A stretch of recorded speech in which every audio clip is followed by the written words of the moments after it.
assunto saúde menstrual, você vai lembrar dela. Larissa Agostini.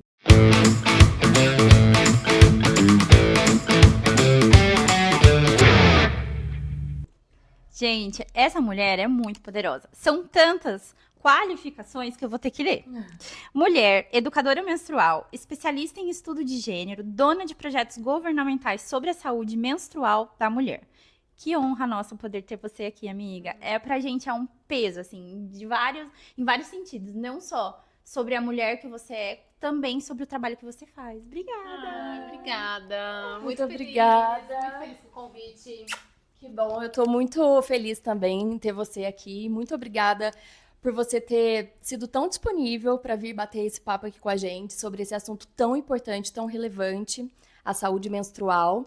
E a gente está tão ansiosa e tão disponível também para aprender com você hoje. Obrigada, meninas. Se apresente pra gente. Tá bom, obrigada pelo convite. E já quero falar assim que eu queria que todos os podcasts que me convidassem fossem assim pra gravar de pijama, confortável. Gostoso, né? Ai, delícia. Uma delícia. Então, parabéns pelo projeto também de Obrigada. vocês, parabéns pela iniciativa. É sempre muito importante. Eu acho que por mais que a gente tenha evoluído na nossa sociedade, né, com relação a esses assuntos, mas ainda a gente precisa ampliar muito mais essas vozes. Então, parabéns também pela coragem, pela oportunidade de estar aqui, né, levando mais informação. Obrigada. Muito obrigada. Pra me apresentar. Isso. Eu sou internacionalista de formação, então minha formação acadêmica é numa área que chama Relações Internacionais. Dentro dessa área, eu me especializei em gênero, né, e direitos humanos, que basicamente são direitos, né, das mulheres. E dentro disso, eu fui mais para a área de direitos sexuais e reprodutivos. Em 2014, eu já comecei a atuar com essa pauta de dignidade menstrual, de uma forma muito espontânea mesmo. Eu venho de uma região de periferia, então eu sempre estive muito envolvida com pobreza na minha vida e também com projetos sociais, né, ao longo ali do que eu fui crescendo. Então, nesta época, em 2014, eu comecei a fazer trabalhos sociais com mulheres refugiadas da Síria e me deparei com essa pauta da pobreza menstrual, mas não existia, né? Até hoje a gente não tem institucionalizada no direito, né, num ordenamento jurídico, por assim dizer, direitos menstruais. A gente fala isso, né, mas isso não existe. O que a gente tem é direitos sexuais e reprodutivos. Só que eu comecei a atuar com isso nessa época e aí fui desbravando. Então, desde essa época eu atuo muito com a parte educativa, porque se a gente não... Eu costumo dizer, né, nosso maior concorrente é o estigma, é o tabu. Então, se a gente não fala sobre o tema, sobre o assunto, a gente não consegue avançar em políticas públicas, né, em outros avanços. Mas pela minha área minha área acadêmica, né, ter essa base de relações internacionais, hoje, né, eu foquei aí, tem mais ou menos uns 5, 6 anos que eu foquei essa minha atuação para as políticas públicas. Então, eu estive aí envolvida dentro das principais legislações que a gente tem no Brasil com relação ao tema, distribuição de absorventes, alguns projetos de câncer de colo de útero, HPV, né, então desbravo esse universo, dou aula numa pós-graduação com isso. Sou consultora do Ministério da Saúde para políticas públicas dentro desse tema e vou Falei, vivendo gente, aí. é muita coisa, mulher. E tem um projeto social, né, que é o que você também tinha falado, que hoje um dos meus... das minhas maiores atuações é realmente dentro do Mutirão Simplifica, que é um projeto social voltado para a dignidade menstrual que eu criei. Ele tem um pouquinho mais de um ano. E hoje a gente está ampliando para alguns outros projetos aí dentro da Digna Brasil, que também é uma organização que a gente está fortalecendo algumas outras coisinhas e tem pequenos spoilers. Ela também é mãe da Luna, tá? Além de tudo Mãe. isso, ela é mãe. Sim, é verdade. E também a maternidade, ela foi... É outro marco, né, na nossa vida, assim. Inclusive, eu acho que a Luna me impulsionou a lutar por muita coisa e a realmente ver resultado, porque eu acho que eu sempre fui muito ativista mesmo, assim, de uma forma muito natural, mas às vezes a gente tem a sensação de chover no molhado, sabe, ou de enxugar gelo, talvez. E eu vejo que depois que a Luna nasceu, eu fui mais para esse lado pragmático, assim, tá? A gente não consegue resolver tudo, mas o que então a gente consegue resolver? O que a gente consegue mudar na vida desta pessoa, desta comunidade, né? O pouquinho mesmo que a gente pode ir fazendo para que a gente consiga ter mudanças a longo prazo para uma sociedade Aquela mais coisa que maior, sai né? um pouco da teoria e vai pra prática mesmo, do exato. fazer acontecer, né? Do fazer acontecer. Lara, eu tô exato. muito impactada com toda a sua jornada, assim, eu já sabia que a gente ia vai super Se aprender aqui surpreender com também, você. né? Mas eu tô muito surpreendida, assim, e eu tenho certeza que quem tá nos assistindo, nos escutando também tá super empolgado para entender tudo isso. E eu tô super ansiosa para saber sobre esse projeto, porque como você falou, a gente sempre tem sim o que fazer, né? Talvez a gente às vezes não fazemos porque a gente fala, nossa, é algo muito grande, eu não vou conseguir mudar esse cenário. Mas se a gente fizer um pouquinho, né? Se todos nós fizéssemos um pouquinho, a gente conseguiria sim, né? Com certeza. Mas a gente vai começar com algumas perguntinhas aqui Tá pra bom. você, tá? E aí você vai desenvolvendo da forma que você achar melhor, tá? Lari, sobre a realidade da educação menstrual no Brasil. Conta pra gente, assim, qual é a real. Eu sempre brinco que a gente, eu pelo menos, eu tô numa bolha, né? Que é uma bolha ali de quem foi criada com muitos, muitos privilégios. Então, às vezes, quando eu escuto algumas informações, eu fico um pouco chocada. E eu acho que muita gente não conhece. Teria como você falar, assim, pra gente de uma maneira bem simples, bem... Qual é a realidade no Brasil? Eu acho que a gente tem realidades. Talvez a gente possa pegar um pouco o contexto da saúde, da dignidade menstrual nesse contexto mais geral, assim. E aí, trazendo um pouquinho assim, a construção histórica. Por que eu falo isso? Porque quando a gente fala de pobreza menstrual, a gente tem essa ideia, e tudo bem, né, ela também é correta nesse sentido, de que a gente está falando de populações em risco social, mulheres que vivem sem saneamento básico, né, sem luz, enfim, sem acesso à moradia digna, a direitos básicos e fundamentais que elas ainda não têm. Inclusive, a área de dignidade menstrual, ela nasce dentro dessa perspectiva de luta por direitos básicos, porque ela nasce dentro de um movimento da ONU que chama WASH, que é uma luta por água, higiene e saneamento. Então, foi a partir dessa denúncia de direitos fundamentais que começaram a olhar e falar assim, nossa, é muito mais difícil, né, para uma mulher que tá 5 dias sangrando não ter água para tomar banho, não ter absorvente para conter esse fluxo, não ter um acesso ao banheiro, né? E aí começou esses desdobramentos. Então, é correto e a gente tem isso, só que hoje, né, conforme a gente vai avançando aí, tanto na pauta, né, dos nossos direitos, quanto também estudos mais na área, a gente vê que esse aspecto da dignidade menstrual, então a gente tem também um avanço com relação ao termo, que inicialmente era higiene menstrual, porque ele nasce desse movimento WASH, de higiene. E aí isso foi se substituindo, porque também a gente não pode... Ele dá um pouco essa característica da limpeza, né, da sujeira, que já é algo que a gente tenta combater com relação à menstruação. Menstruação não é sujeira, Não né? é sujeira, exatamente. E aí depois vem essa pauta da pobreza, mas sempre muito focado a talvez só a falta de acesso a um produto para conter o sangue menstrual, né? E aí a gente avança para esse contexto de dignidade e de saúde para a gente poder abranger outras pessoas, outras classes sociais, outros contextos. Porque quando a gente fala, por exemplo, de uma mulher que às vezes ela tem um absorvente, mas ela não sabe se o xixi e a menstruação saem pelo mesmo lugar.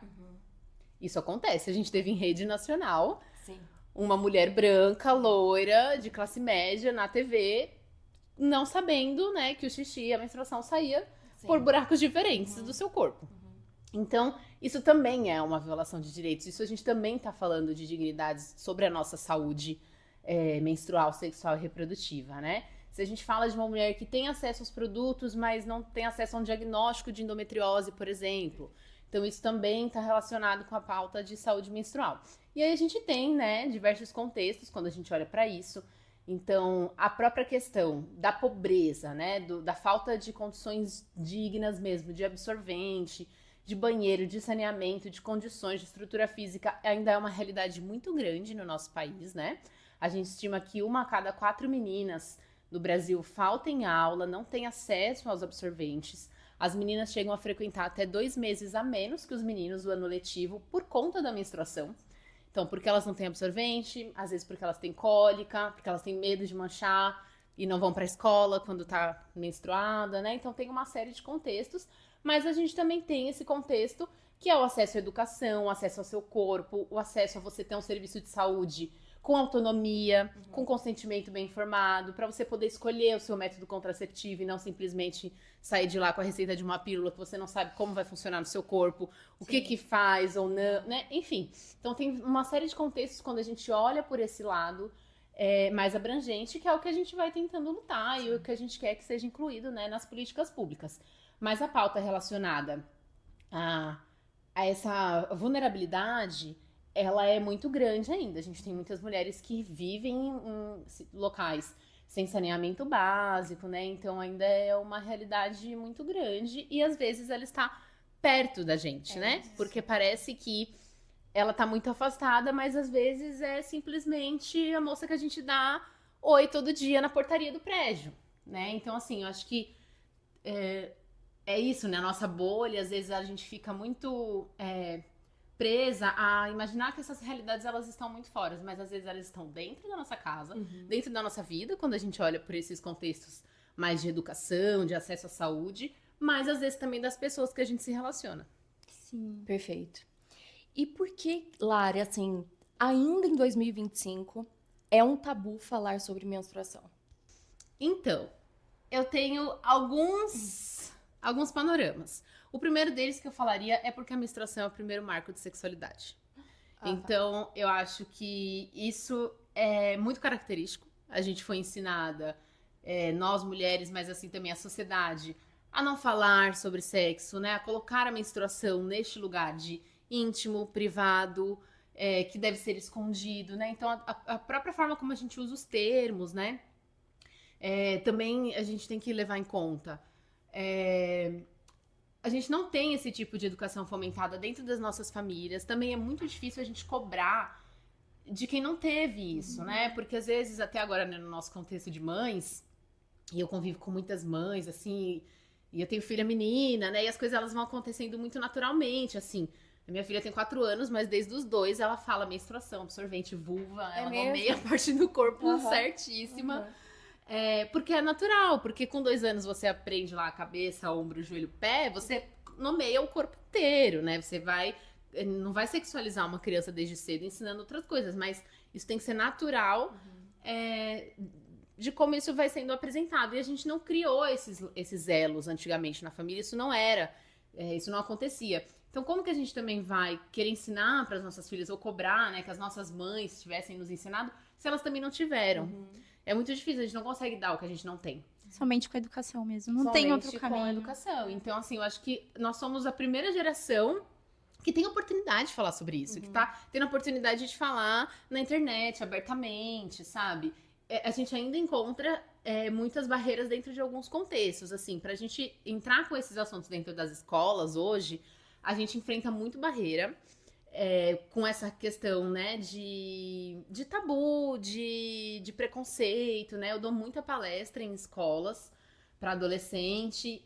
Isso deveria fazer parte do currículo escolar, mas não faz parte do currículo escolar por conta da mentalidade, por conta do preconceito, da gente achar que isso vai incentivar os alunos a terem vida sexual mais cedo ou não. Pelo contrário, né? A gente sabe o quanto isso previne.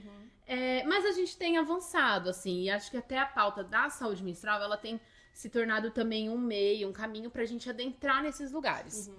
Então, nas minhas palestras, por exemplo, de saúde menstrual, é muito mais fácil se eu falo para um diretor de escola que eu quero ir falar de dignidade menstrual do que se eu falo que eu vou lá dar uma palestra de educação sexual. Entendi. Porém, na minha palestra de dignidade menstrual, eu mostro camisinha, eu ensino eles a usarem camisinha, eu falo sobre ISTs, eu falo sobre métodos contraceptivos, que faz parte.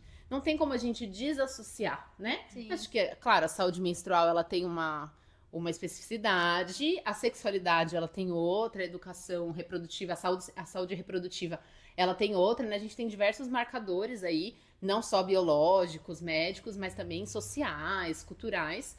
Mas a principal dificuldade que a gente tem é realmente em mudar a mentalidade das pessoas para entender que isso faz parte da vida e que a gente só tem a ganhar, enquanto sociedade, enquanto Estado, enquanto formadores de sociedade, né, de pessoas, porque com informação a gente consegue mudar muitas realidades, assim, né, combater gravidez adolescente, doenças, então o quanto...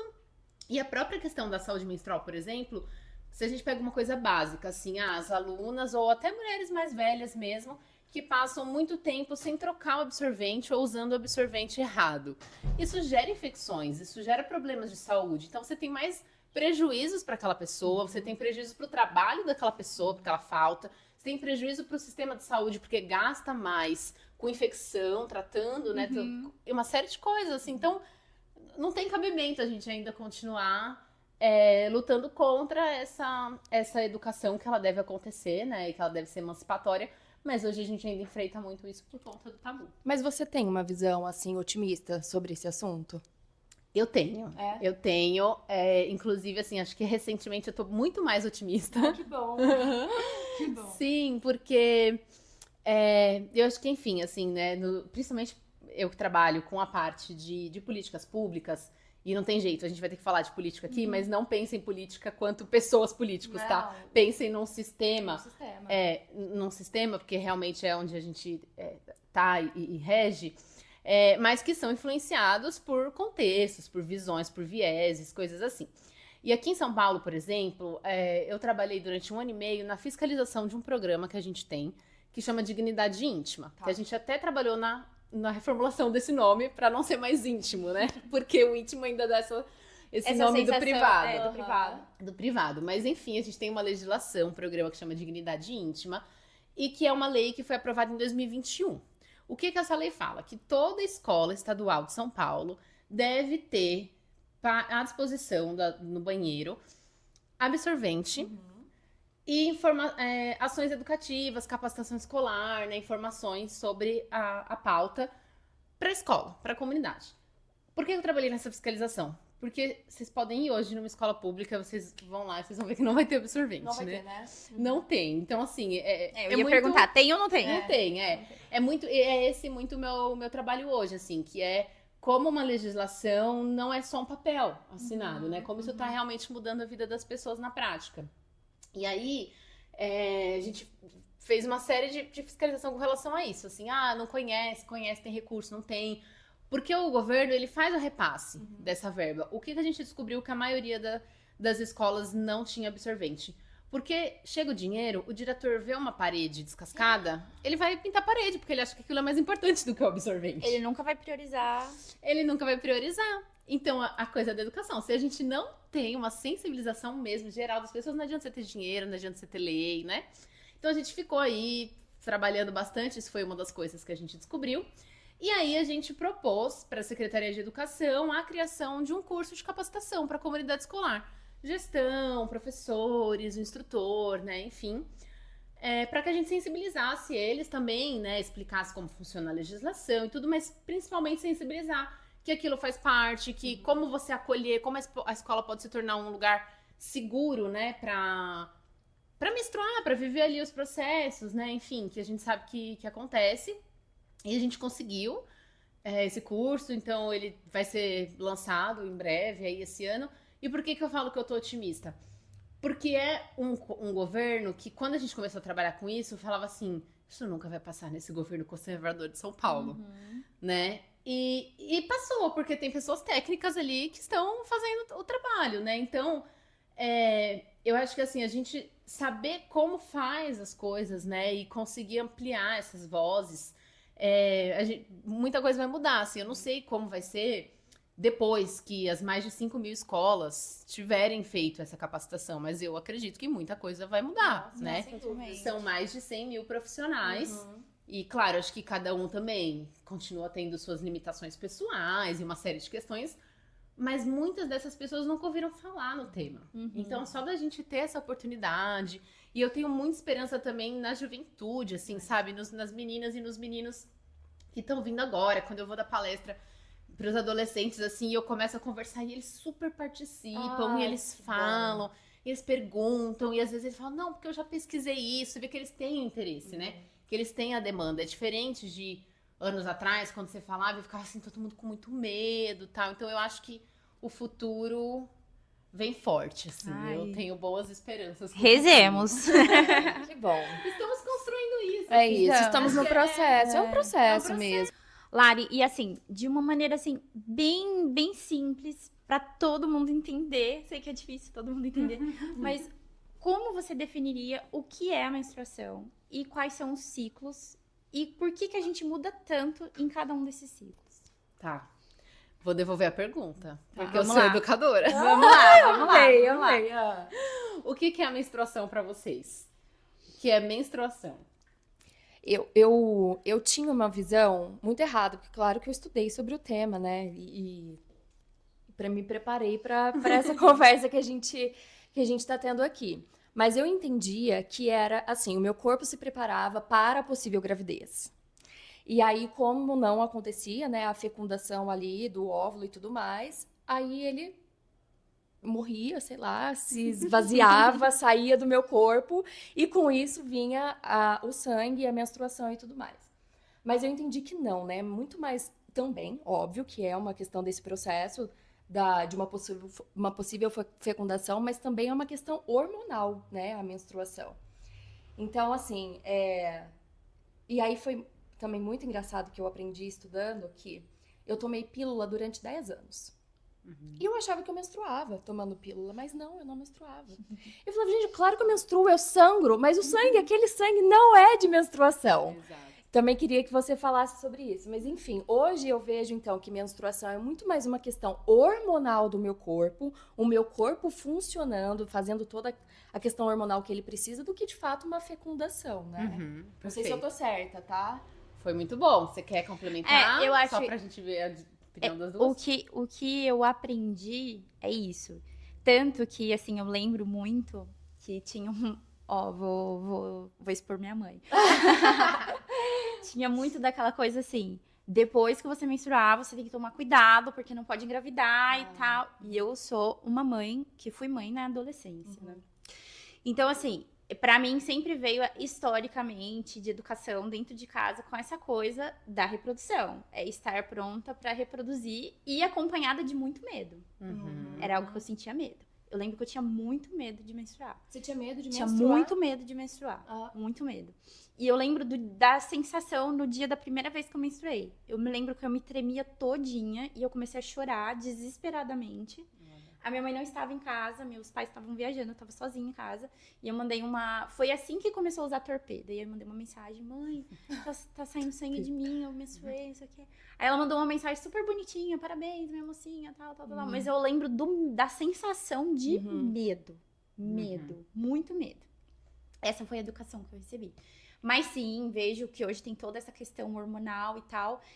Eu tenho muitas questões com isso, porque eu sou diabética, tipo 1. Então tem a questão da insulina e tal. Então, assim, pra mim é isso. Mas a minha educação vem dessa questão de estar pronta para reproduzir e ter medo disso. Quantos anos você tinha quando você menstruou? Eu tinha, acho que 12. E 12 você, anos. Lari? Eu tinha uns 12 também, 11 e 12. E você? Eu tinha 11, e aí você falou que a tua mãe falou parabéns e tudo, mas também vou expor a minha aqui agora. Eu lembro que eu comecei a ter muita dor de barriga. Mãe, tô com dor de barriga, e a dor não passava. E eu comecei a perceber que ela tava me olhando estranha, assim. E aí eu fui ao banheiro, né, eu falei, mãe, tá saindo sangue de mim, né? Só que assim, já sabia, eu tenho uma irmã mais velha e tudo mais, eu menstruei, aí ela olhou assim, tipo, com uma cara meio de pena pra mim, ai... Ela falou assim, acho que assim, ela... Sabe quando você fala sem pensar? Ela falou assim, ai, queria que tivesse esperado mais um pouquinho. Queria que tivesse demorado mais um pouquinho. Mas aí ela foi lá, pegou o absorvente, me explicou, foi uma querida também. Mas a primeira reação dela foi essa, ai, queria que tivesse demorado mais um pouquinho. Quer contar a sua? Ótimo. Sua primeira pode vez? ser, posso. Eu lembro que a minha casa, eu também, assim, é engraçado, né? Porque vocês trouxeram várias coisas, assim. A primeira coisa que eu falaria é, vocês viram que a gente já não trouxe só um contexto biológico, né? Então, a menstruação, ela é marcada por processos emocionais, culturais, né? Tem uma série de questões que estão envolvidas e que, geralmente, a gente não associa a ela, né? A minha primeira menstruação, eu lembro que a gente tinha ido no shopping, eu voltou do shopping, e assim, eu tenho um contexto que, assim, a minha mãe descobriu um câncer de mama quando eu tinha 8 anos. Minha mãe faleceu quando eu tinha 15. Então, e aí, assim, ela ficou bastante tempo, só que nesse meio tempo, quando ela descobriu que eu tinha 8 e até ela falecer quando eu tinha 15, ela teve primeiro mama e operou, sarou, ficou um tempo bem, e depois voltou metástase e ela faleceu. Só que acontece, eu fui uma criança marcada por traumas, medo, eu vi um pelo encravado, eu achava que era um câncer e que eu ia morrer, né? Até hoje eu sou meio assim. Mas eu lembro muito que quando eu vi, assim, a primeira vez, eu era uma borrinha, assim, meio marrom e tal. E a primeira coisa que eu lembro que passou pela minha cabeça foi: acho que eu menstruei e vou contar pra minha mãe, porque meus pais sempre foram muito abertos, assim, eu sempre conversei sobre tudo dentro da minha casa. Só que eu lembro, eu pensei isso e aí depois pensei, ai, mas e se for alguma outra coisa e eu morrer? Não posso dar esse desgosto pra minha mãe e não sei o quê. Então, assim, na verdade, mesmo? então, na verdade, era uma paranoica tão louca, né? Olha só, traumas de criança, assim. Mas eu lembro muito forte de, tipo assim, beleza, menstruação. Mas e se for, se eu estiver morrendo, né? Se for alguma outra coisa. Mas foi bem tranquilo. Eu lembro que quando eu fui falar com minha mãe, ela tava tomando banho e tal. E aí sempre tem essa coisa, né? Virou mocinha e tudo. Então pegar o absorvente, ensinar como coloca e tal. E aí isso sempre foi tranquilo ali. Só que eu tive endometriose, né? Eu sou uma pessoa que tem endometriose. Então, logo após eu comecei a sofrer muito também com a questão das cólicas, tudo. E aí acho que teve outros desdobramentos na minha vida com relação a isso, mas no dia ali foi assim. Mas essas nossas histórias aqui, um pouquinho delas sempre tem em todas as famílias. É verdade. Assim. Não tem jeito, assim, sempre é muito essa coisa do medo, isso assim, né, de, putz, será que não dava pra esperar mais um pouquinho? Porque a gente não sabe, né, e antigamente isso era mais ainda, que é de como a gente vai gerenciar isso, assim. Hoje em dia as meninas menstruam muito mais cedo. Isso, inclusive, assim, hoje em dia é muito raro a gente ver uma menina que menstruou com 12 anos. Sim, é muito cedo. Eu fico... mesmo? Eu não Nossa, sabia. muito, muito. A idade média do Brasil é 9 anos e meio. Será que é por questões de alimentação? Sim, alimentação, Industrialização, território, tem uma série de contextos que muda, né? E isso também, né, quando a gente estuda mais criticamente, assim, medicina e saúde, coisas assim, a gente também faz uma crítica porque os padrões que a gente usa hoje para considerar puberdade precoce, menarca, né, menstruou muito cedo e tal, também são padrões gringos, né? A gente não tem padrões de meninas latinas. E as meninas latinas, elas têm um corpo, elas vivem num território diferente, com outras exposições, até a própria questão do clima influencia, né? Então... E às vezes, eu acredito que não só isso, a questão também de estar desatualizado, porque esses indicadores estão também, sempre... geralmente estão Nossa, sim, desatualizados. é verdade. E aí fica sempre naquela, né? Porque se a gente for pegar, assim, né, as mães e avós, nossa, menstruava com 15 e 16, né? Então isso vai mudando, enfim. Mas por que a gente vê isso e eu vejo muitas mães hoje falando, ai, mas meu Deus, é criança ainda, né? Como que dó, ela é criança. Mas por quê? Porque você tá com uma ideia errada da menstruação. Porque a gente tá com essa ideia enviesada de que agora você vai sofrer, agora você vai ter cólica, agora você vai engravidar. Se a gente muda a forma como a gente fala e conduz a menstruação, essa criança, ela pode continuar brincando. Ela não precisa parar de fazer nada. Claro que ela vai ter algumas outras coisas. Ela precisa aprender ali questões do corpo e tudo, mas que deveriam já estar fazendo parte do contexto dela. Muito antes Não da é que ela menstruação. fez- né? Exato, até porque a própria questão, né, da relação sexual, se a gente pega o número de violência sexual, ela acontece muito antes dos 15 anos, e acontece dentro de casa, né? Uma série de questões, assim. Então, na verdade, a gente pode proteger até esse tipo de coisa, né, quando a gente fala e ensina. Então, é a forma também como a gente socializa a menstruação, porque a gente parar de ver aquilo como ou o marcador de doença, né? Porque eu acho que é isso um pouco do que vocês trouxeram também da reprodução. Porque ou é um marcador muito específico da sexualidade, né? Então, a partir de agora, o primeiro marco da sexualidade, a partir de agora, você vai engravidar, respirou, você engravida, e aí ninguém te fala como você engravida. Porque simplesmente, porque se falasse, ia ser ótimo. A gente ia ter, assim, gente, uma educação que ia ser incrível se fosse assim, olha, agora você pode engravidar. Então vamos ver, vem aqui, vamos ver. É assim que funciona o seu corpo. Você não vai respirar, porque o que acontece? A gente tem uma culpabilização das meninas e fica essa neura, né? Nossa, não pode engravidar. E você passa a adolescência inteira com medo de engravidar. Quando você faz 30 anos, vira a chave, você tem que engravidar a qualquer momento. É assim, O reloginho engravide. biológico. Meu Deus, é muito isso. E aí você nem sabe. E aí, às vezes, você achou, você passou a vida inteira tomando anticoncepcional por 20 anos, sem ter uma função biológica no seu corpo. Você nem sabe se você acha que você vai parar de tomar anticoncepcional. você vai engravidar no outro dia. Não é assim que acontece. Você não sabe, porque não é tão fácil. Não vão fazer... ter relação sexual desprotegida achando que é difícil engravidar. Porém, não é tão fácil assim engravidar. Não é. A gente tem apenas 33% de chance de engravidar em um único dia do mês, que é quando o óvulo fica maduro durante 24 horas. Exatamente. Então, não Num é casal tão saudável, fácil. né? Casal Um casal saudável, exato. Então, não é tão fácil assim. E aí a gente tem isso, e aí depois, eu falo que assim, a gente passou, a nossa geração passou do medo da gravidez na adolescência para o medo da gravidez na menopausa, né? Porque agora vem Cláudia Raia, vem todo mundo falando que engravidou sem fazer procedimento, inseminação. Inclusive, meninas, logo nós falaremos sobre menopausa. Ah, é maravilhoso, é um assunto muito bom, é super importante. E aí é isso, assim, né? Então, o que é a menstruação, né? A gente já discorreu sobre várias coisas aqui, mas ela é um processo que é um processo... Primeira coisa que eu sempre gosto de falar, ela é um processo fisiológico. O que é um processo fisiológico? Um processo fisiológico é um processo que é vital para o funcionamento do corpo humano. Dormir, comer, fazer xixi, cocô. Então, quando a gente teve, inclusive, respondendo também já junto com isso, a sua pergunta da pílula, quando a gente teve o desenvolvimento da pílula anticoncepcional, a gente não tinha essa pausa. Então, as mulheres não menstruavam. E aí, é claro, a gente tem uma série de questões de efeitos colaterais que tinha tal, mas uma das coisas da pesquisa, né, da pesquisa qualitativa ali, das mulheres, de ouvir as mulheres, de como elas se sentiram e tal, a principal queixa era: nossa, mas eu não menstruo mais, não quero, porque isso é muito estranho. Porque eu sempre brinco, imagina se a gente pega uma pílula hoje e fala, você vai tomar isso aqui e você nunca mais vai fazer cocô. Estranhíssimo. Estranho, Mas né? Você já eu pensa acho que eu assim- tomo essa pílula sem saber, porque eu Não. tenho mais dificuldade no banheiro. Pelo amor de Deus. Mas né? Porque assim, a gente... E muitas vezes é hormonal também, né? O intestino. Mas já faz um alerta, né? Mas já de faz tipo, um alerta, você não, fala, nossa, como mas eu vou a parar? humanidade menstruou a vida inteira. Como que agora eu não vou mais ter essa necessidade fisiológica? Então, se criou essa pausa meio que num lugar de, tipo, calar a boca das mulheres mesmo, assim, de...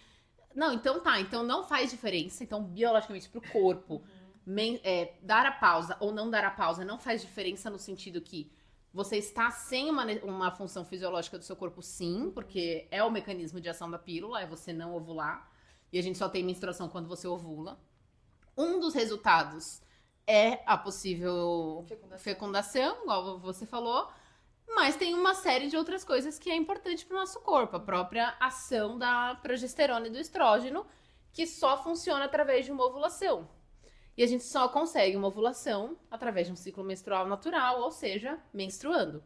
Então, é bem complexo, né, quando a gente fala sobre isso. Eu não sou a pessoa que demoniza pílula, métodos contraceptivos e tal, longe de mim, até porque a gente tem que olhar vários contextos, né, várias coisas. Até costumo dizer... Tomar pílula é um privilégio e não tomar é um privilégio maior ainda. Isso. Né? Porque assim, a gente também escolher Concordo. usar um método não hormonal, né? Ter a própria autonomia reprodutiva de poder escolher o método. Se recusar a tomar ou não o método, a gente sabe que muitas mulheres nem vivenciam isso, assim. Sim. Então tem uma série de questões, mas é isso, assim, a gente começar a olhar a menstruação como uma função fisiológica, como algo positivo, saudável, como um sinal de saúde, porque se você também... ela é um marcador, né? Se você tem ciclo muito longo, se você tem cólica, se você tem uma série de sintomas, é uma questão de saúde que você precisa olhar, né? Então, assim, ela também é um marcador importante pra gente olhar. E ela é marcada por esses aspectos que a gente falou aqui, que é cultural, social, emocional, né? Então, Ato político? um pouquinho disso. Total. Total. Menstruar Com era um certeza, né? Com certeza. Eu gosto de menstruar. Vocês gostam? Vocês menstruam? Gostam? Eu gosto. Hoje em dia eu gosto, porque... e também não sou essa pessoa que prega assim, você tem que amar menstruar. Cada um é um. Não. Mas... teve uma fase muito importante da minha vida que eu odiava por conta da endometriose, então eu tinha muita cólica. Eu passava, assim, dias no hospital, desmaiava, tinha muito vômito, tomando né? soro, aquela Sim, história de quem toda tem aquela endometriose. endometriose. É muito difícil, eu demorei muito pra conseguir ter um diagnóstico. Quando eu tive um diagnóstico, o que me passou foi a pílula. Que pílula não trata endometriose, não trata síndrome do ovário policístico, não trata mioma, não trata nada. Ela retira o ciclo menstrual e com isso você não tem sintoma. Mas a ele tá doença continua lá. Então eu usei um tempo, eu acho que tudo bem, é válido, desde que você tenha consentimento, desde que alguém te fale isso e você aceite, que foi o que aconteceu comigo, né? Porque eu falei, não, preciso fazer faculdade, vou tomar sim, porque eu preciso de qualidade de vida pra poder fazer isso aqui. Mas depois de um tempo eu parei e fui atrás, né, de outros tratamentos, tudo. Então hoje eu não tenho mais esses sintomas, eu não tenho mais tanta dor e tal. E aí hoje eu gosto, porque naquela época eu não conseguia gostar, porque se você tá sofrendo, né, realmente a gente não consegue. Mas hoje, assim, nossa, é muito, muito tranquilo pra mim. Bom. Pra mim é normal, tipo, tá bom, menstruei, eu sinto um pouco de cólica, é um incômodo, mas assim, tipo, chegou o dia, bora, vida que segue. A próxima pergunta, eu acho que ela linka com bastante coisa que a gente já falou aqui, que é assim, ó, como podemos nos preparar para consultas ginecológicas, e aí abre um parênteses que isso já é uma coisa que não acontece com todas as mulheres, né, já é um privilégio poder ir ao ginecologista, que muitas vezes nos são indicados métodos e produtos sem a devida explicação. Ou seja, é uma imposição e não uma informação, né? E é como a gente consegue identificar se estamos sendo violadas em relação os nossos direitos, a nossa saúde mesmo. Nossa, maravilhosa essa pergunta, assim, pergunta de $1 milhão. Inclusive, eu tô pra lançar uma cartilhinha sobre isso um pouco, assim, Já fica spoiler. Ai, gente, não, e assim, sessão de terapia, né? Eu comecei a escrever ela quando eu tava grávida, minha filha já tem 4 anos. Aí a gente fica no perfeccionismo. Eu comecei a fazer assim, vai ser um e-book de 10 páginas, o pessoal baixou de graça. Quando eu fui ver, tava com 77 páginas. Falei, não, acho que isso é um livro, não dá mais pra fazer assim. Mas enfim, né? É porque ela chama cartilha que não deveria existir. Olha, o nome super forte. Por quê? Porque justamente como você vai quebrar com tudo isso. É como que você vai, por exemplo, eu lembrei dela porque um dos capítulos é isso mesmo, como se preparar para consultas. Porque assim, sem informação, a gente precisa do médico, né? Assim, não é que, infelizmente, a gente tem uma série também de contextos aí na medicina, porque a própria medicina ela foi construída através da exploração do nosso corpo, do corpo de mulheres, principalmente mulheres negras.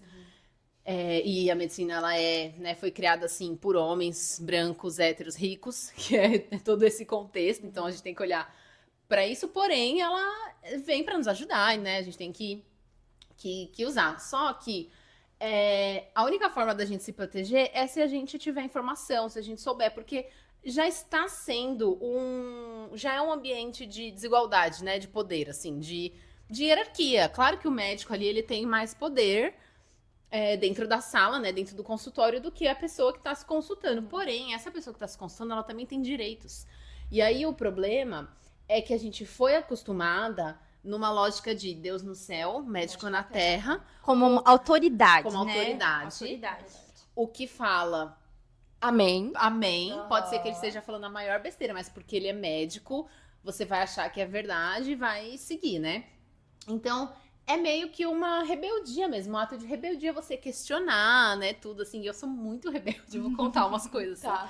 Porque eu às vezes, nossa, faço várias tretas, assim. Em consulta? Demais, assim. Me eu acho ensina, super eu tenho você. dificuldade. Depois que a minha filha nasceu, então. Porque, sim. né, a gente também tem essa díade aí, gente, de saúde materna e infantil. Sim. E assim, a ginecologia, a obstetrícia e a pediatria são as únicas áreas do conhecimento que majoritariamente é praticada contra evidências científicas. Como assim? Contra, a gente fala, a evidência científica mostra que é melhor ter parto normal. A gente tem 90% de cesárea. A evidência científica fala que é melhor amamentar. Não amamenta. A evidência científica fala que tem que ter uma alimentação sem açúcar. A gente dá alimentação com açúcar. Muitas coisas que são praticadas e fomentadas mesmo dentro do consultório, dentro de uma série de questões contra a evidência, assim. Episiotomia, não pode fazer episiotomia, é violência obstétrica, não tem nada científico que prove que precisa ter episiotomia.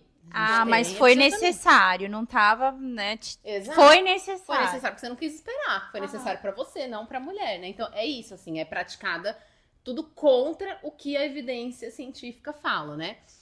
Então, como a gente vai, de uma forma prática, assim, como que a gente pode se preparar para consultas? Eu sempre falo que, primeiro, a gente tem que entender esse contexto. Se a gente tá numa consulta particular, muitas vezes a gente pode ter um pouco mais de tempo, o que é melhor, Não necessariamente você vai ter um bom atendimento, mas talvez você tenha um pouco mais de tempo. Consulta de convênio, geralmente você vai ter um tempo reduzido. Inclusive, eu sempre falo, as consultas na área de ginecologia geralmente são piores no convênio do que no SUS. O SUS é muito bom, inclusive fica aqui uma dica, quem sofre com consultas ginecológicas e tal, procura o BS mais próximo da sua casa, procura Estratégia de Saúde da Família, uma consulta que chama Consulta em Planejamento Reprodutivo, que é uma consulta que você tem com uma equipe multidisciplinar, não só com médico, então você tem geralmente uma enfermeira obstetra e tal, e ela costuma ser bem legal. Mas, né, enfim, o SUS também tem as suas particularidades, mas dentro desse contexto é isso. Então, a primeira coisa é a gente analisar o tempo que a gente tem para essa consulta, porque às vezes você tem milhões de coisas para perguntar que você quer saber, só que você tem, sei lá, 10 minutos. Então, você não vai conseguir. Então, a primeira coisa que eu falo é, prioriza o que você precisa saber. Porque se você ficar tentando saber de tudo, talvez você saia lá sem resposta nenhuma. Só que você vai verbalizar isso. Então, assim, eu vou sair daqui dessa consulta entendendo por que que esse método contraceptivo faz. Quando sair, você fala, obrigada, tal. Na próxima consulta, eu quero saber melhor sobre isso. Então, assim, tenta, né, dar essas pistas, assim. Que de repente até o próprio médico te dá um espaço pra estender. Pra estender, exatamente. Eu acho que isso é uma das principais coisas. Sempre pergunta, né? A gente tem uma questão que é muito violada, que é o consentimento bem informado. Pra gente ter consentimento e pra gente ter corresponsabilidade de seguir um tratamento ou usar um método, alguma coisa, a gente tem que saber do que se trata e a gente tem que concordar e ver se aquilo se encaixa na nossa vida. Principalmente se a gente tá falando de contracepção. Então, você tem que saber se o método que tá te indicando é melhor pra sua rotina, pro seu estilo de vida, pra sua condição financeira, pra, né, uma série de coisas. E aí eu falo assim, sempre faça perguntas, assim, né? Não espere que o médico vai te dar as coisas, porque ele não vai. Porque na faculdade de medicina, ele não foi ensinado a educação em saúde.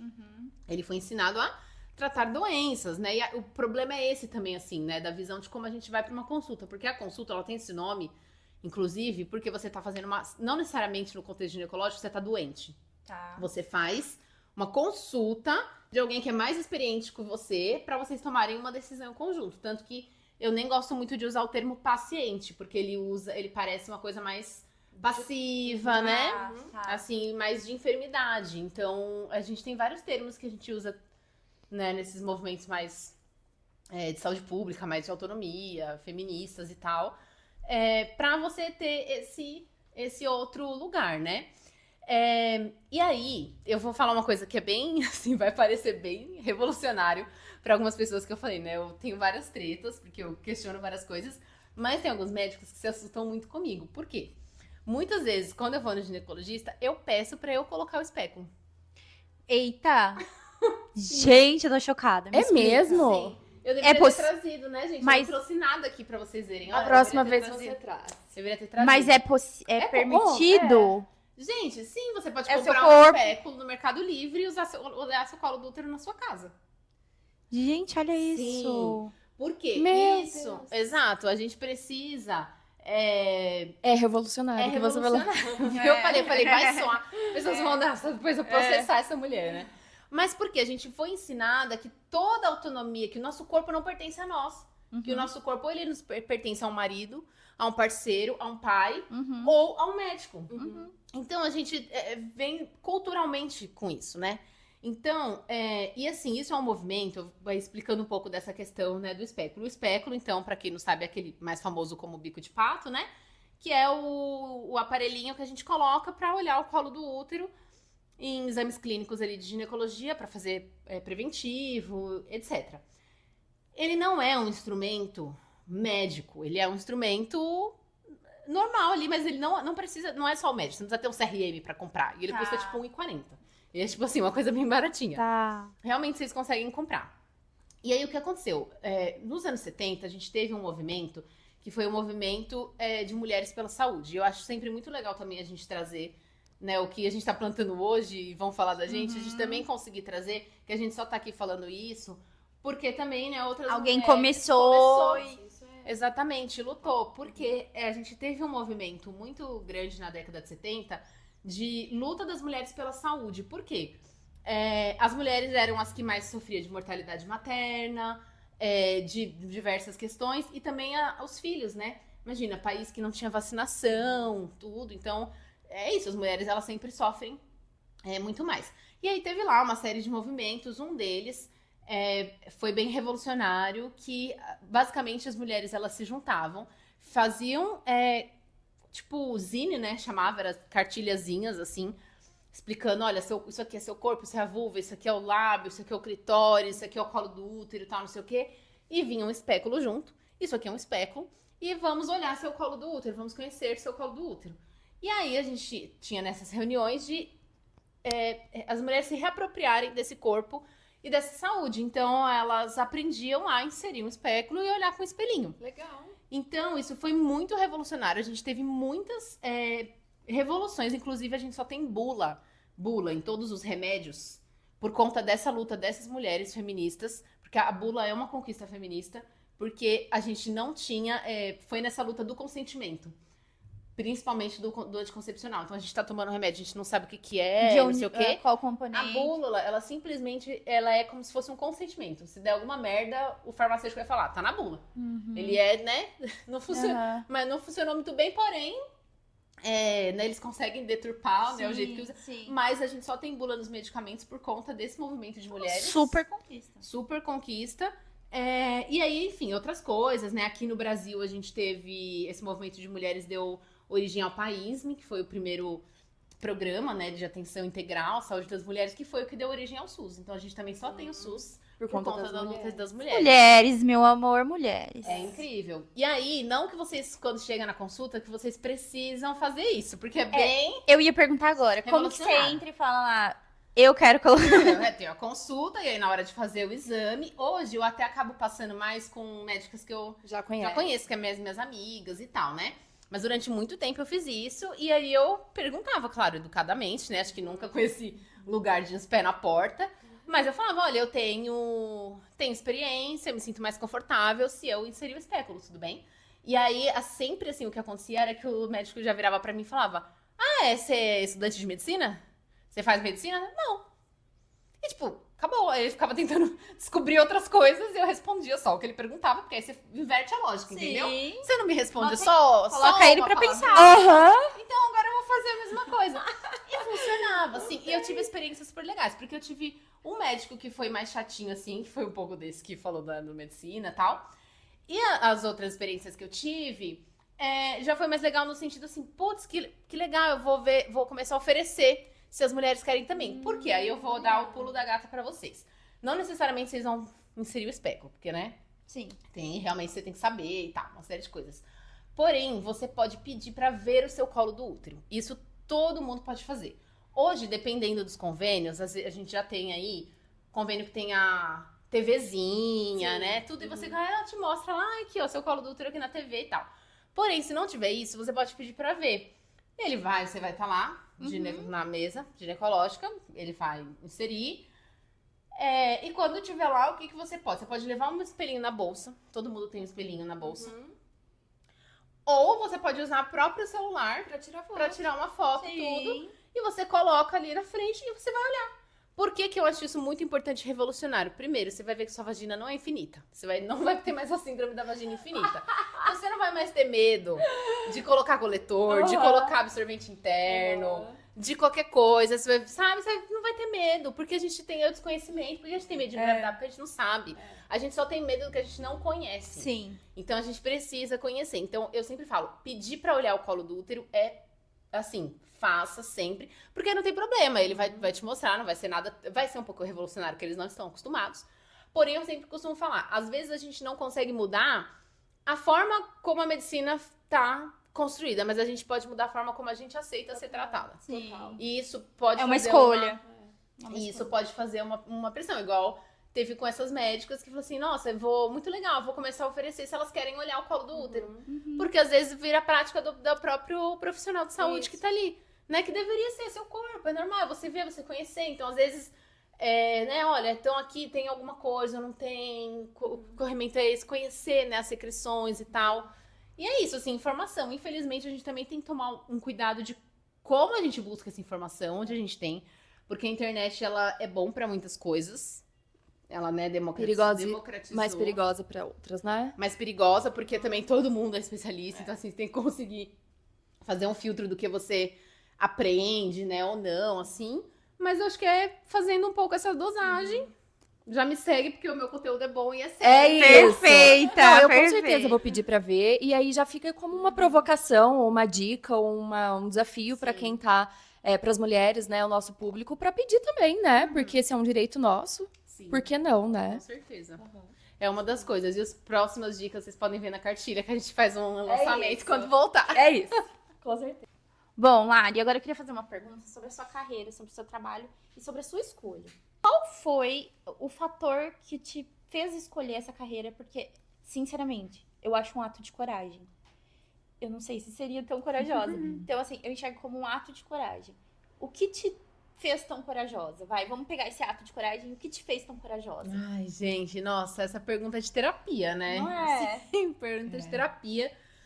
E eu não sei, assim, se talvez, assim, hoje eu já sei responder, né? Porque sempre vem esses questionamentos, né? Assim, acho que internamente também.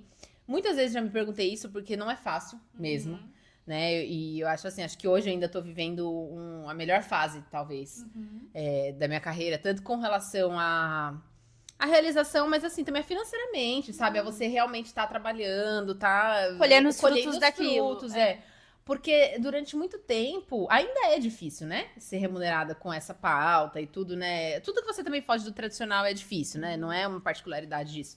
Mas é difícil, assim, a gente tá sempre, né, com esses contextos de muito preconceito. Acho que, assim, quando eu comecei a trabalhar, tinha muito preconceito também, né? As pessoas, elas entendem errado, elas olham de um jeito errado. Às vezes você tá querendo ajudar, você tá querendo fazer alguma coisa legal e as pessoas, elas minam mesmo, né? Te barram dos espaços porque ela acha que, nossa, não. Então, assim, acho que já teve muita coisa, né, com relação a isso. O que eu posso dizer é que não foi algo pensado. Foi muito uma coisa realmente sentida, assim. Eu sempre tive muito esse propósito de saúde, assim, das mulheres. Não sei, tá? Eu acho que muito também, né, buscas aí de terapia. Talvez isso esteja envolvido com a minha questão, que eu comentei um pouco aqui, da minha mãe, Sobre a sua mãe. né? Eu De eu ter, desde muito cedo, tá envolvida nessa questão, né, da saúde da mulher, entender que ainda tem muito pra se fazer por saúde das mulheres. E a minha mãe teve uma experiência que, assim, a minha mãe, um ano antes de ser diagnosticada com câncer de mama, ela teve já apareceu um nódulo no exame de imagem, de rotina. E minha mãe era super jovem, né? Minha mãe descobriu o câncer, ela tinha 41 anos. Nossa, ela era muito nova. Muito jovem. Muito jovem. E aí, ela precisava fazer um outro exame que o SUS não cobria e não cobre até hoje. A gente tá falando de 2001. É um exame, eu não lembro exatamente o nome, mas é um exame para microcalcificações, assim. Específico, Específico, detalhado. porque nesse exame de imagem mostrou, poderia ser que não fosse nada, não saía direito na mamografia, né? Precisava fazer esse outro. E aí, enfim, não fez. Um ano depois, já ficou palpável o nódulo, e aí, tipo, então, é câncer, né? Então, provavelmente, já era. Era um sinal. Porque assim, até se a gente entra depois no contexto de câncer de mama, tem que ser outro episódio.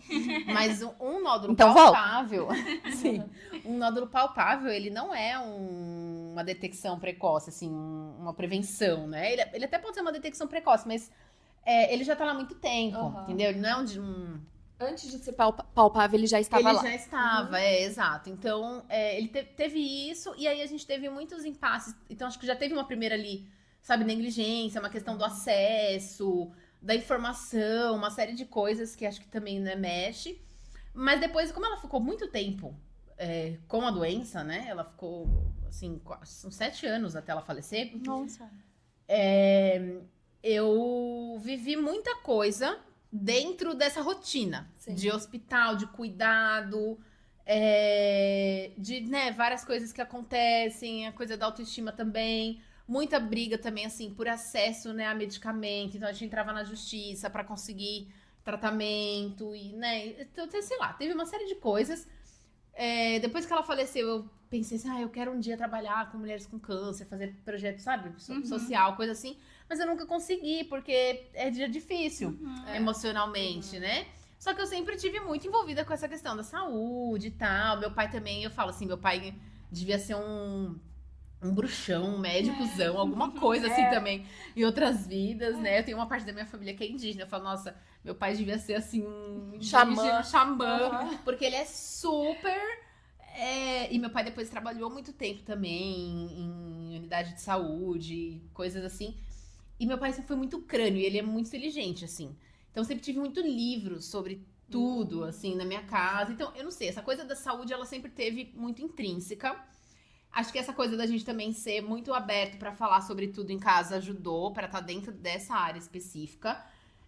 Mas eu nunca pensei assim, nunca foi aquela coisa, sei lá, quero ser médica. Não era esse tipo, saúde nesse lugar, né? Eu sempre fui mais pra essa área dos direitos sociais, dos movimentos sociais. Sempre fui muito ativista. Quando eu fiz 18 anos, eu fui fazer um intercâmbio na Argentina, que foi uma coisa que revolucionou muito assim, a minha trajetória profissional. Porque quando eu cheguei lá, inclusive antes disso, eu queria fazer teatro, rádio, TV e tal, porque eu sempre fui meio artista também.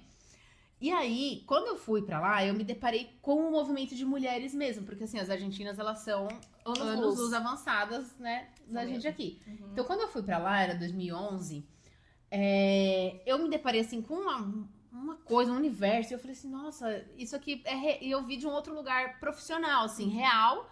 E eu fiz alguns cursos lá na Universidade de Buenos Aires, que era assim, cursinho de férias, só porque eu queria aprender espanhol. E todo mundo era formado em relações internacionais. e eu descobri esse termo, né? Que lá era teoria crítica feminista. Era uma das matérias que eu fiz. E aí eu olhei aquilo como, nossa, isso aqui é uma área mesmo de estudo acadêmico, enfim. E aí eu voltei pro Brasil e falei, bom, vou fazer relações internacionais porque eu quero trabalhar com mulheres, com direitos das mulheres e tal, acho que é isso aqui. E aí, dentro disso, eu sempre pensei nessa coisa da saúde, mas é isso. Muito tempo atrás, a gente não tinha isso institucionalizado. Então, hoje é mais fácil falar que eu trabalho, que você tem áreas, tem os nichos, mas naquela época ainda era muito difícil. Então, as coisas elas foram acontecendo muito como hobby, assim. Então, trabalhei em banco, trabalhei como vendedora de shopping, várias coisas. E de hobby, eu sempre fazia roda de conversa. De hobby, eu sempre fazia, né? Outras coisas, porque as mulheres têm um pouco disso também, né? De confundir o propósito com o hobby. Porque a gente também não foi ensinada que a gente pode ter o propósito, que a gente tem que sair da caixinha, né? Sim. Daquela coisa. E aí, enfim, as coisas foram acontecendo. Não, elas não foram acontecendo. Você fazendo, construiu elas. Fui construindo, mas eu acho que é isso. Talvez meu propósito de cuidar de outras mulheres tenha sido porque eu cuidei da minha mãe, assim, algo mais dentro disso. E eu acho que tudo isso que você está falando sobre o seu ambiente familiar e como sua casa tinha. Você acabou falando e eu linkei uma coisa com a outra. A educação. Se você tinha ali livros para ler e tudo, seu pai era um crânio que estava ali trazendo esse conteúdo, era um conteúdo que você estava absorvendo e foi construindo. E eu vejo muito, assim, embasamento teórico no que você constrói e fala. E isso é sensacional. Obrigada, é verdade. E lembrando, né, que assim, não era pais médicos, né? Era realmente numa situação de periferia, tudo. Meu pai veio para São Paulo porque ele tinha muito essa vontade de estudar. Quando ele chegou aqui, eles moravam numa favela que não tinha comprovante de endereço, porque era favela. E ele não pôde se matricular na escola. Porque não tinha tal. E aí meu pai também é uma super história. Porque aí depois ele passou na USP e tal. E meu pai virou professor. Então também tem essa história assim. Mas eu vejo... essa semana mesmo, a gente vai fazer o próximo mutirão do mês em uma ocupação que tem perto ali não é mais a minha casa, né? Que eu casei e mudei, mas... de onde eu nasci, meu pai ainda mora lá. E eu encontrei várias mulheres agora que eram meninas que eram minhas vizinhas, que moraram comigo ali, né, na rua, tudo. Isso também, né, às vezes a gente para pra pensar, nossa, o que aconteceu de diferente, né? Que, enfim, acho que tem várias coisas que acontecem, mas eu acho que uma das coisas é a questão da educação. Sim, com certeza. Né? Acho que, claro que não só, tem muitos fatores quando a gente olha para contextos, né, de risco social, mas a questão, assim, da educação, por mais que ela seja básica, assim, por mais que não seja nosso melhor colégio, melhor, mas, assim, você ter esse caminho a trilhar. Essa fome também, ele esse muda interesse. tudo. você falou sobre essa ação que vai ter. Conta um pouco pra gente sobre os seus projetos mesmo, né? A gente viu que tem uma questão de distribuição gratuita de absorventes nas farmácias, que também você está envolvida nesse projeto. E quais são os desafios que vocês enfrentam ainda? Tá. O Mutirão Simplifica, ele é um projeto que nasceu para suprir uma lacuna, muito daquilo que eu falei, né? De uma legislação que veio, que é muito, assim, um marco, né? Uma conquista para o Brasil, mas que ainda não funciona na sua plenitude, na prática, na vida das pessoas. A gente tem uma legislação hoje, federal, então, ou seja, ela vale para todo o Brasil, que mulheres entre 10 e 49 anos que são inscritas no CAD único e que recebem até R$ 218 por pessoa, elas podem retirar até 40 unidades de absorventes a cada 56 dias pelo programa Farmácia Popular. Tá. Isso é uma legislação que lá em 2016, 18, eu comecei a trabalhar num plano ali de advocacy com outras organizações e tal, pra gente ter uma legislação sobre dignidade menstrual no Brasil, que é essa conquista que a gente tem hoje. Então a gente viu, né, o tempo. Em 2019, a gente conseguiu que esse projeto que isso virasse projeto de lei, né? Então a gente teve a criação do projeto de lei. Foi mal recebido pela população, pelos parlamentares e tal, porque, né, as pessoas... Bolsa Chico agora, toda aquela coisa assim. A gente enfrenta muito esse problema, esse debate ainda. As pessoas acham que elas vão pagar mais absorvente, mais imposto por causa de absorvente. Elas acham que elas não devem o imposto delas custeado. Enfim, tem uma série de loucura, assim. Que as cultural. Pessoas, que as pessoas... Uma parte, né, das pessoas falam. Em 2020... teve a pandemia, e a pandemia escancarou a pobreza menstrual no Brasil por conta da denúncia das cestas básicas. Então as pessoas doavam cesta básica e doava item de higiene, então vinha papel higiênico, sabonete, não sei o quê, e nunca vinha absorvente. E as mulheres começaram a falar, sabia que a gente precisa de absorvente também? Além de arroz, feijão, papel higiênico, sabonete, já que vocês estão mandando itens de higiene, precisa estar absorvente também. Então, isso foi assim, pra muita gente, né? E aí isso caiu na graça do legislativo também, porque aí a gente conseguiu passar, então, essa legislação. Aí, beleza, né? Viram que era importante e tal. Quando foi em 2021, a gente teve o veto, né, do ex-presidente. Quando a gente entrou agora em 2023, uma das primeiras coisas que foi feita no novo governo foi a implementação dessa legislação. Tá. Então, eu tinha trabalhado nesse processo de implementação, porque a gente tem a lei que fala que vai ser distribuído absorvente. Só que depois disso, que ela é aprovada, tal, tudo isso, a gente tem como isso vai ser feito. Então, qualquer pessoa pode pegar? É na UBS que vai pegar? Não é? Vai estar no metrô? Não vai? Tem o como se operacionaliza. Hoje, essa população que eu falei que tem direito, para ela pegar esse absorvente, ela tem que entrar no aplicativo, 2 aplicativos, na verdade, né, no Meu SUS e no GovBR, e baixar uma autorização, um papel, ou seja, pode levar no celular, mas, né, ou no papel, e levar em alguma farmácia que seja credenciada ao programa Farmácia Popular. Tá. E aí, qual que é o problema disso? Essa população que é beneficiária do programa, Tem que celular? ganha até 200, Pra baixar o aplicativo? que ganha até R$218. Primeiro, ela não tem Instagram pra estar vendo um post no Ministério da Saúde falando que essa lei existe. Ela não tem celular. Quando ela tem celular, ela não tem um bom banco de dados para baixar 2 aplicativos. Aí o celular dela também não faz reconhecimento facial direito.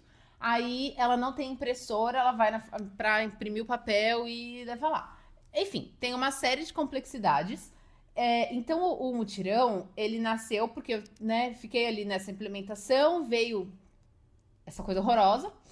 E foi muito numa política assim de redução de danos mesmo. Porque eu falei, putz, eles não vão mudar agora que teve implementação. Então, eu comecei a ajudar as mulheres ali da minha região mesmo, assim, como eu falei, né? Do lugar onde eu conheço, onde eu cresci. Então, fui ali tendo contato com as mulheres. Falei, vem cá, você sabia que você tem esse direito? Deixa eu fazer pra você, tó. E aí começou o boca a boca. Quando foi março do ano passado, eu falei, vou fazer uma ação de 8 de março aqui especial. Vou abrir a garagem do meu pai e fico aqui fazendo cadastros. E a gente atendeu mais de 200 mulheres. Imagino. Calma, você tava fazendo cadastro pra elas, pra esse processo. É isso que eu faço. Pegou o hoje no celular mutirão. dela. Mas eu achava que o Aí- mutirão era só a distribuição. Você faz o cadastro, Não, auxilia eu elas. faço. Aí eu vou explicar do mutirão. Porque aí a ideia foi isso.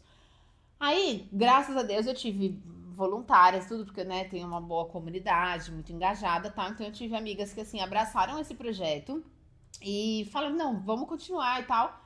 E aí, durante um ano, então, o projeto hoje ele já tem mais de um ano, o que que a gente faz? Todos os meses a gente vai dentro de uma comunidade, monta toda uma estrutura, leva tenda, leva celular, tablet, impressora, internet, porque a gente vai vendo várias coisas, né? Às vezes até os nossos próprios celulares não pega porque a rede do lugar é ruim, porque quando a gente tá em lugares afastados, às vezes isso acontece também. E enfim, tem uma série de coisas. Aí a gente faz o cadastro delas nessa legislação, então por isso que a gente fala que nós somos uma ponte entre essas mulheres e os seus direitos, porque aí com esse papel a gente já imprime, dá esse papel, porque com esse papel ela consegue ir numa farmácia, escolher os absorventes que ela quiser ali. Que legal. E ter essa autonomia, né? É uma autorização que no começo durava 3 meses, como se a gente deixasse de menstruar em 3 meses. Agora ela dura 6 meses, a gente conseguiu que ela fosse um pouquinho ampliada, mas ela ainda tem uma data de validade.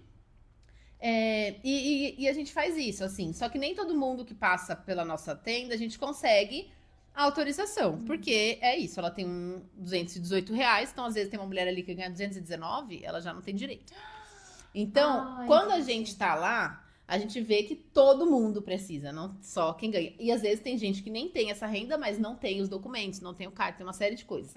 Então, a gente também faz a distribuição dos kits. Então, a gente distribui absorvente, preservativo. Dependendo do que a gente consegue de doação, a gente coloca sabonete, pasta de dente, né? Outros itens ali.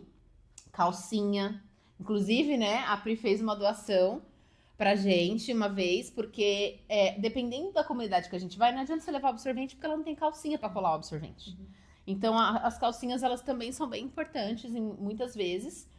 E aí a gente faz isso, e hoje a gente tá começando a tentar levar outros serviços. Então, nessa próxima que a gente vai fazer agora, em maio, a gente conseguiu uma parceria com uma clínica e a gente vai conseguir inserção de alguns DIUs. Então, vai ter também método contraceptivo. Nossa, arrasaram. A gente vai ter cuidado continuado, né? Com o ginecologista, tudo. Não vai dar pra ser na comunidade a inserção, mas a gente vai pegar elas de van e vai levar até a clínica.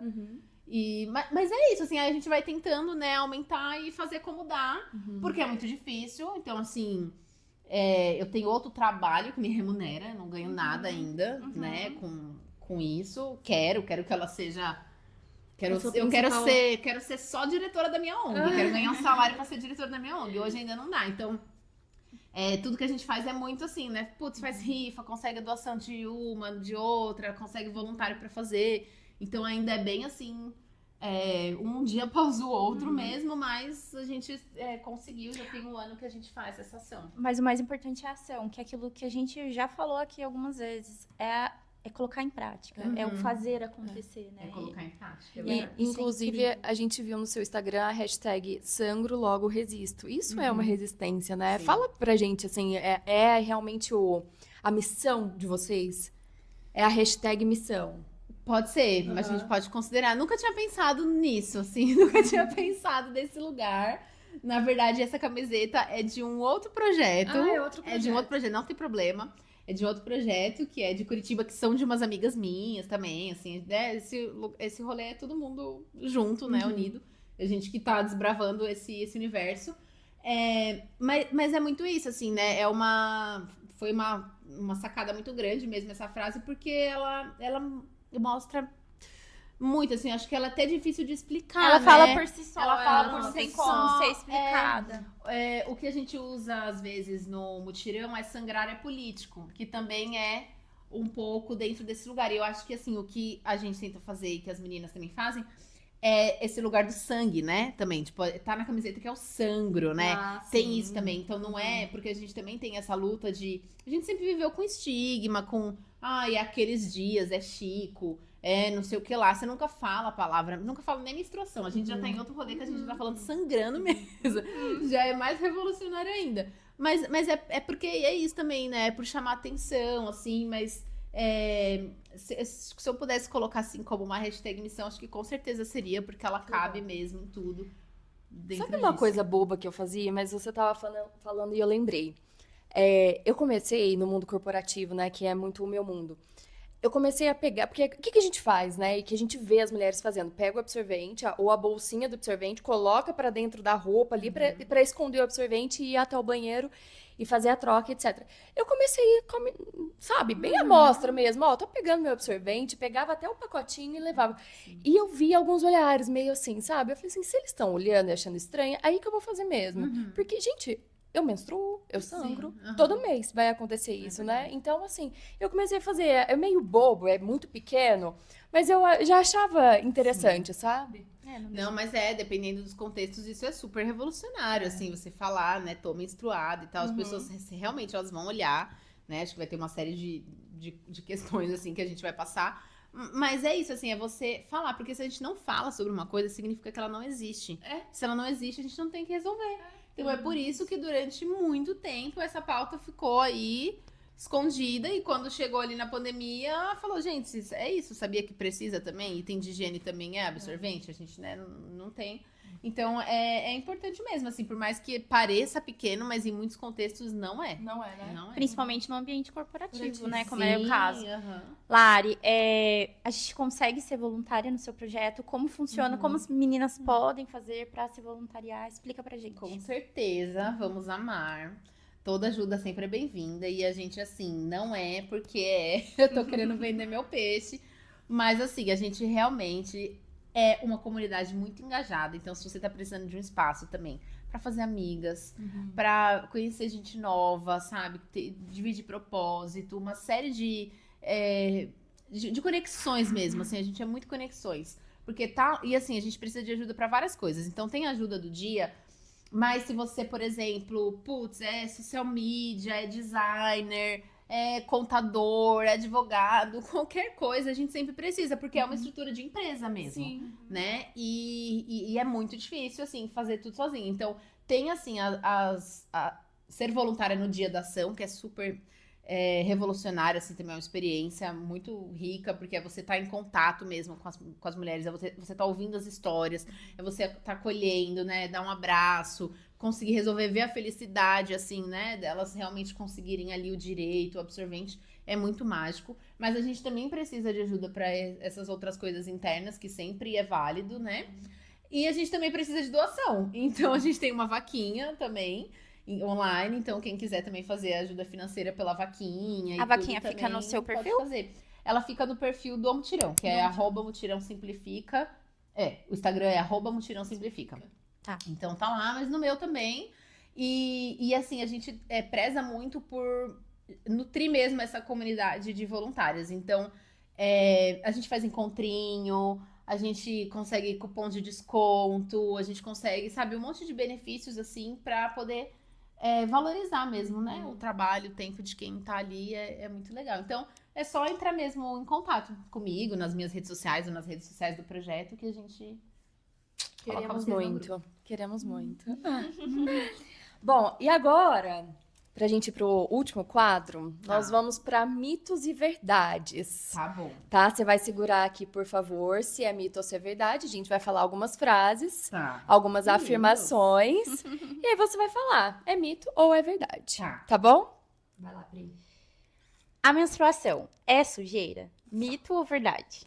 Mito. A menstruação não é sujeira, o sangue menstrual não é sujo e não é fedido. Se ele está fedido, pode ser que você esteja com alguma bactéria, então tem que ver. Ou pode ser porque você usa absorvente descartável. Porque aí é a oxidação do sangue no ar, no produto do absorvente. Se você usar coletor, alguma outra coisa, você vai ver que a menstruação não tem cheiro. Tem cheiro de menstruação? Tem cheiro de menstruação. Quem toma pílula, o sangramento na pausa da pílula não é menstruação. Mito ou verdade? Verdade. O sangramento chama sangramento por privação hormonal. A gente já falou aqui. Isso. Boa. Mulheres que convivem muito juntas sincronizam seu ciclo menstrual? Mito ou verdade? Putz, eu vou pôr os dois. Cientificamente, mito. Olha, mas juntam mulheres pra você ver se isso não acontece. É perfeito, não precisa nem responder nada. É isso, cientificamente é mito, mas assim, acontece. E aí a gente pode olhar por vários vieses, assim, o que a gente mais fala é que isso acontece independente, só que a gente não fala. E aí quando você começa a falar, você começa a perceber um viés de confirmação, porque você acha aquilo, né? Porque agora se fala e antes não se falava. Então, cientificamente, a gente não tem nada que prove isso, mas a gente percebe, né, na prática que é isso, pode ser só coincidência mesmo. Sei não, viu? Acho que não é coincidência, não. Durante o período menstrual, é comum que a libido aumente. Mito ou verdade? Verdade, próxima. Verdade. Isso não é uma regra, porque, né, a libido, ela também tem vários fatores, ela é individual, mas muitas mulheres têm mais libido durante a menstruação e se privam de viver isso por conta do tabu. Por conta de também ter nojo ou ter medo do que a pessoa com que ela se relaciona vai pensar. Mas, assim, aproveitem. Sentiu, aproveita. Se joga. TPM é doença? Mito ou verdade? Então, é verdade. Só que aí eu vou explicar pra vocês. Eu imaginei que vocês tinham colocado diferente, porque agora eu vou explicar. Tá. A gente tem um erro muito comum de considerar a TPM uma fase do nosso ciclo menstrual. E isso é errado. A fase do nosso ciclo menstrual se chama fase lútea. Então, a gente tem a fase do período menstrual, a fase folicular e a fase lútea. TPM é uma doença, ela tem um CID, que é um número de classificação internacional de doença, que são sintomas agravados do período da fase lútea. Perfeito. Então, assim, a gente tem, durante essa fase lútea, variações hormonais, que a gente falou. Os hormônios, eles são importantes por várias coisas. Uma das coisas que eles são importantes é pela nossa regulação de humor, uma série de coisas. Então, quando você não tem esse hormônio agindo, quando ele tá baixo e tudo, é normal que você tenha, né, essa oscilação, você viva de outra forma. Quando isso é muito agravado, é a TPM. E aí, hoje em dia, quando ela é mais agravada ainda, hoje a gente tem um outro transtorno que se chama TDPM, que é o transtorno disfórico pré-menstrual, que leva as mulheres até a suicídio. Então, é bem sério, bem difícil de ser diagnosticado, porque, infelizmente, né, a nossa medicina, ela é muito ainda machista também. Mas a gente acostumou a chamar de TPM o que não é TPM. Então, ela, teoricamente, ela é sim uma doença. A gente deveria falar, estou na fase lútea e não na TPM, se você não tem esses sintomas. Formação é vida, né, gente? Pois é. Usar OB, ou seja, o absorvente interno, corre risco de perder a virgindade? Então, aqui também, assim, eu vou colocar mito, né? Só que a gente precisa discorrer mais sobre isso, porque a gente tem que ver o que essa pessoa está considerando virgindade. Virgindade é ter um ímen ou virgindade é ter uma relação sexual com outra pessoa. Tá. Porque a gente tem mulheres que nascem sem ímen. E aí você vai falar que essa mulher Nunca foi virgem. Exato, entendeu? Então, assim, depende, né? Depende do que a gente considera relação sexual. Então, é só penetração. A gente também tem muito essa ideia, né, heteronormativa, né? Então, só é sexo quando você tem penetração. Enfim, então tem uma série de coisas. Isso, inclusive, afasta muitas mulheres do cuidado, né? Hoje, muitas mulheres que se relacionam com mulheres morrem de câncer de colo do útero, porque os médicos acham que lésbica tem orgasmo telepático e não transa só porque não tem penetração, né? Mas não, elas também estão suscetíveis a ISTs, a uma série de riscos.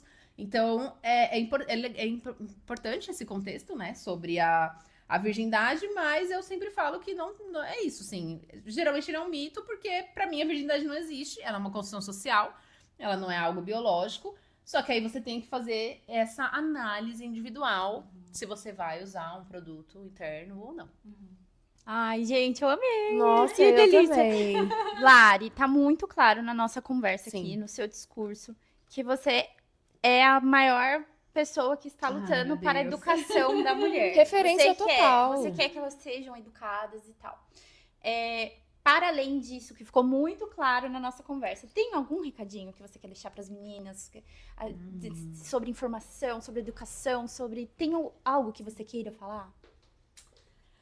Ah, gente, eu falaria assim, sabe, busque informação e tente viver a sua vida, porque eu acho que a gente, muitas coisas que a gente deixa de fazer com relação à nossa saúde, com relação à nossa sexualidade, é porque a gente fica, assim, dentro dessas amarras sociais, assim. Então, é isso, assim, você tem medo, por exemplo, de usar um coletor, de usar um absorvente interno, vai desbravar sua vagina, pega um espelhinho, acho que talvez o que eu falaria é isso, assim, sabe? Desbrave seu corpo, pega um espelho, olha, vê como você é, o que você sente quando você toca, se conheça, assim, sabe? Porque é isso, assim, eu acho que se reapropriar do nosso corpo leva a outras coisas, leva você a se reapropriar também dos seus direitos, a buscar por isso. E, consequentemente, quando a gente muda internamente, né, muda a gente se torna agente de mudança para quem tá ao nosso redor também. Então, se a gente quer mudar sociedade, o mundo, um contexto assim, a gente precisa começar por nós mesmos. Porque acho que nada muda mais as pessoas do que o exemplo, né? Sim. Então, assim, a partir do momento que eu mudei e que eu tô vendo essa diferença, minha amiga vai querer também, vai ser influenciada, né? Ser influenciadoras do bem, assim, nesse sentido. Sim, e é total evidente o quanto isso afeta, né? Enquanto a gente estava aqui nessa conversa, eu em vários momentos tive esse insight de, nossa, preciso me informar mais, preciso entender mais, porque é isso. E é um assunto que nunca se esgota, porque como a gente tem pouquíssima informação sobre, nunca se esgota. Tipo, a gente pode fazer mais, sei lá, 10 conversas dessas, a gente sempre vai ter assunto, sempre vai ter coisa, porque é isso, assim, sempre tem, Infinito. né? É isso. Muito obrigada, assim, acho que é impossível um presente à altura de tudo que a gente aprendeu aqui. A gente aprendeu muita coisa. Mas é uma lembrança do nosso videocast de pijama. Que lindo! O pijama já é seu também. A camisola maravilhosa, gente. Eu amei, tá super confortável, vocês não estão entendendo. Maravilhoso. Ai, gente, Sim, é obrigada. isso. Nossa, que caixa linda. Que bom que você gostou. E a gente, assim, quer de verdade agradecer por tudo que você falou aqui, por todas as informações. Eu acho que a gente sai daqui mais curiosa, mais informada, e que acho que isso não tem preço também. E também otimista, sabia? Eu acho que eu te perguntei isso no começo, né? Eu saio daqui mais otimista, porque se a gente tem curiosidade, você é uma referência, então as pessoas podem começar a te seguir, podem serem voluntárias também do seu projeto e estar perto de quem está trazendo essa informação, levando essa informação para a população, assim, não tem forma melhor. Então eu saio daqui mais otimista, sim. Que bom. Obrigada, Muito obrigada. gente. É isso, obrigada por ter vindo, obrigada. Volte mais vezes, nós vamos ficar esperando, a gente vai contar com isso. Deixa as suas redes certinho Combinado. pro pessoal. O que te acha?